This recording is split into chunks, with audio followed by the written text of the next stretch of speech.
It is my privilege to introduce this year's recipient of the Visual and Critical Studies Alumni Award, Amanda Cachia. Dr. Cachia received her master's here at CCA in 2012. Her thesis was titled, "What Can a Body Do? Inscribing and Adjusting Experiences of Disability in Contemporary Art." She went on to complete her PhD in Art History, Theory, and Criticism at UC San Diego in 2017, and is an independent curator and critic from Sydney, Australia. She is an assistant professor of art history at Moreno Valley College in Southern California and the director of the Moreno Valley College Art Gallery, scheduled to open in the spring of 2019. Her research focuses on modern and contemporary art, curatorial studies, disability studies, performance, choreography, and politics, activist art, and museum access and phenomenology. Dr. Cachia was a 2016 Yale University Sarah Pettit Doctoral Fellow and was the recipient of the Irving K. Zola Award for Emerging Scholars in Disability Studies, issued by the Society for Disability Studies in 2014. Previously the director, curator of the Dunlap Art Gallery in Saskatchewan, Canada, Dr. Cachia has curated approximately 40 exhibitions, many of which contain social justice themes and content. This fall, she will curate Automatisme Ambulatoire, Hysteria Imitation Performance for the Owens Art Gallery at Mount Allison University in Sackville, New Brunswick, where 6 international artists have been invited to consider how hysterical gestures can work to subvert, undo, transform, and reimagine the body and language. Her critical writing has been published in the Rutledge Anthologies, Disability in Art History, and Disability Space Architecture, a Reader, numerous exhibition catalogs and art journals, including Art Forum and On Curating, and peer-reviewed academic journals such as Art Journal, the Journal of Literary and Cultural Disability Studies, and the Journal of Visual Art Practice, among others. I am inspired by her work and truly honored to present this award to her today. Unfortunately, Dr. Cachia wasn't able to be here, but she pre-recorded her acceptance remarks for us. First, we'll show a brief clip from her presentation at the VCS Symposium in 2012.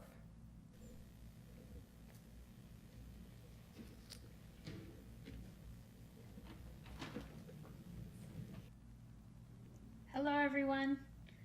I'm thrilled to be accepting the 2018 Visual and Critical Studies Alumni Award.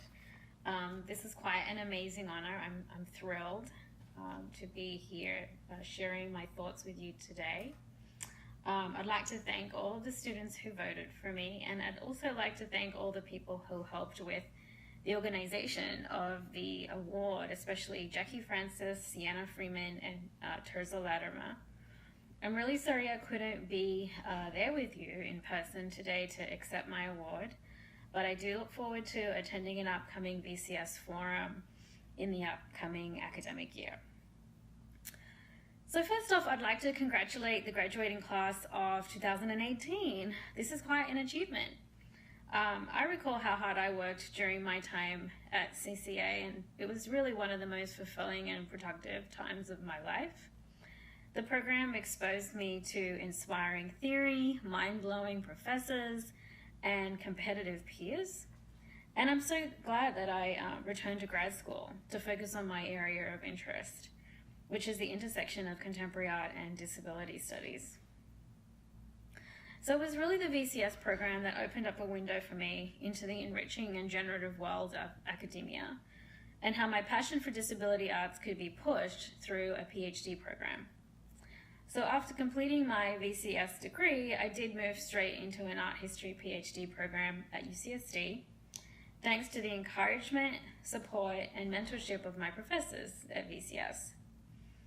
So equipped with a solid foundation in critical analyses through the VCS program, within my PhD coursework I aim to rethink the very frameworks of how art history and art discourse in general judge bodies, and by extension the work of certain kinds of bodies, or even how able-bodied think about the idea of experience or the idea of embodiment, we have particular kinds of bodies in mind.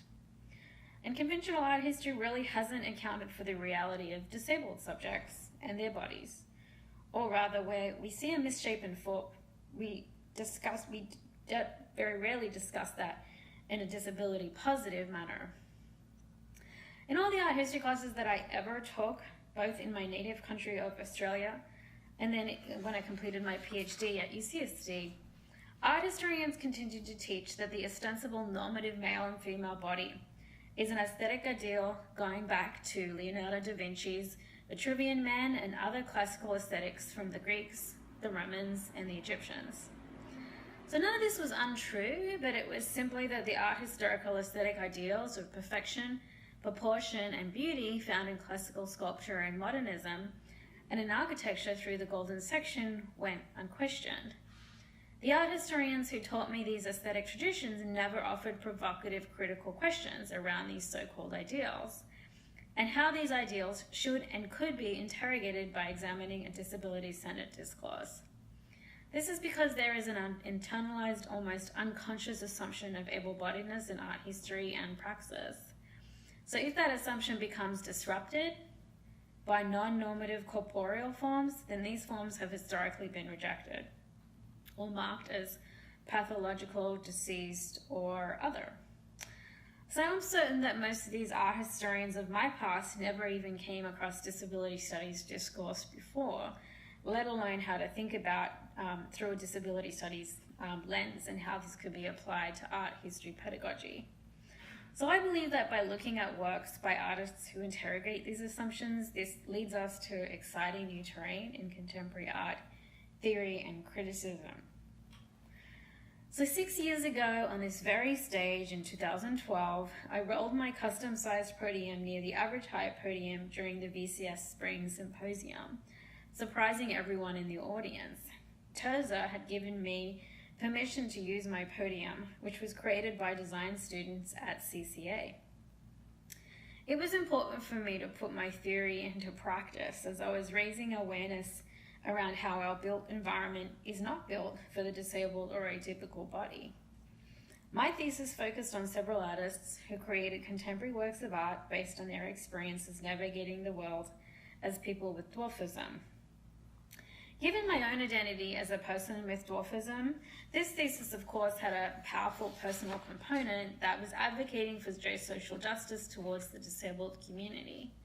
Not only was I able to develop this thesis and my custom podium during my time in the VCS program, but Terza had also generously agreed to let me host a symposium event in which I invited a number of esteemed scholars and artists to the campus to discuss disability and contemporary art.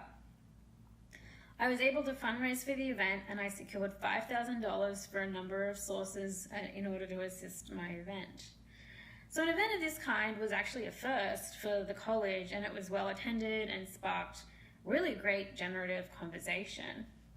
I believe the event also raised awareness for the professors at the college, as I know disability studies has now regularly entered into their syllabi and into their reading lists.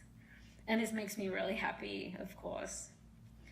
To this day, I continue to use my portable custom-made podium in my teaching. In this way, I instantly offer commentary on structural and institutional inequality in the built environment. So my goal as a pedagogue is to show students an example of how radical access can be achieved. I ask my students to take responsibility for their own access in my classroom, both physically and intellectually, because access is important to me. So on this teaching note, after graduating from my PhD last year, I was able to secure an assistant professor art history position at Moreno Valley College in the Riverside Community College District, which is located in the Inland Empire of Southern California. My job includes teaching survey art history classes to community college students, and it also includes developing and eventually managing the first campus art gallery.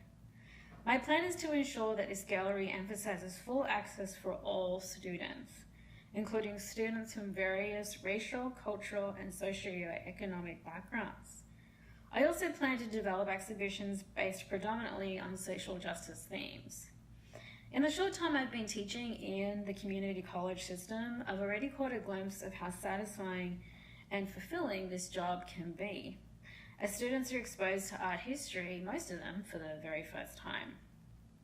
For instance, I'm currently teaching a class called Women Artists in History, and this has been my chance to offer social justice-based teaching to my syllabus. I took students to see a talk by Carolee Schneemann at the Getty Center in Los Angeles last month. For many of my students, this was the first time they had ever been to a museum, let alone the Getty. Many of my students had never heard of Carolee Schneemann either, nor did they understand the point of her work. As I read through my student reports on their visit to the Getty a few weeks ago and their visit to see Carolee Schneemann, many provided their powerful opinions on her work, ranging from delight to disgust. And I was so glad that I had given them this wonderful opportunity to consider the role that women have played in art history, a history that has too often omitted the vital contribution of women. Indeed, I'm starting to realize that my activism and my social justice politics coalesces into the world of community college very nicely. In an article by David J. Smith for the Huffington Post in 2014, he states, "Because community colleges are accessible to all, regardless of class, academic ability, or background, student populations represent a mosaic of ethnic, racial, and religious groups, and social and economic backgrounds, all looking to better themselves. Indeed, community college students grapple with social justice issues both inside and outside the classroom, particularly in the city of Moreno Valley, which has higher levels of unemployment and higher numbers of people who do not receive higher education. Community college offers a forum for social engagement for oppressed and marginalized groups. My training in the VCS program has served me well for serving others who come from underrepresented populations that were often represented in our readings and in our advocacy.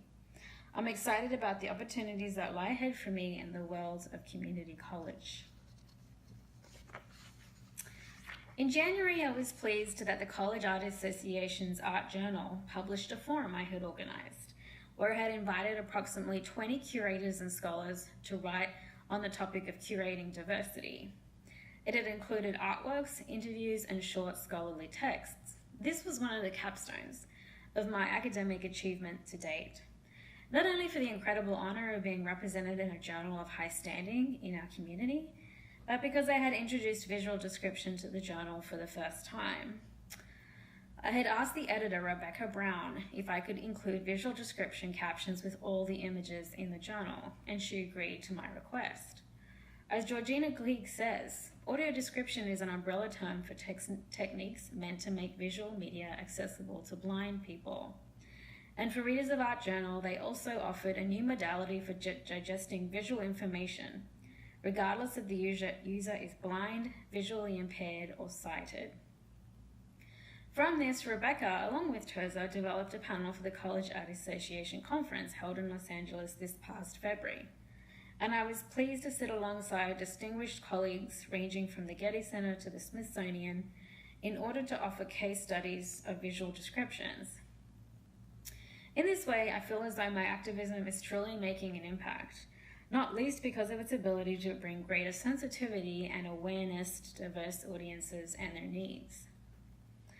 For the past 7 years, I've curated numerous exhibitions focused on generative representations of disability in contemporary art, ranging from loud silence regarding the experience of sound from a deaf and hearing perspective, to Flesh of the World, focusing on the phenomenology of the so-called atypical body that aims to challenge definitions of form and movement, to Sweet Gongs Vibrating, which invited multisensorial and synesthetic modalities for engaging with art. This upcoming fall, I'm curating my latest exhibition for the Owens Art Gallery at Mount Allison University in Sackville, New Brunswick, Canada. And this exhibition is entitled Automatisme Ambulatoire Hysteria Imitation Performance. And this was inspired by my dissertation. So in this show, I've invited 6 Canadian and international artists to consider the idea of hysteria and epilepsy as a performance style, and to consider how these gestures can work to subvert, undo, transform, and reimagine the body and language, both real and imagined.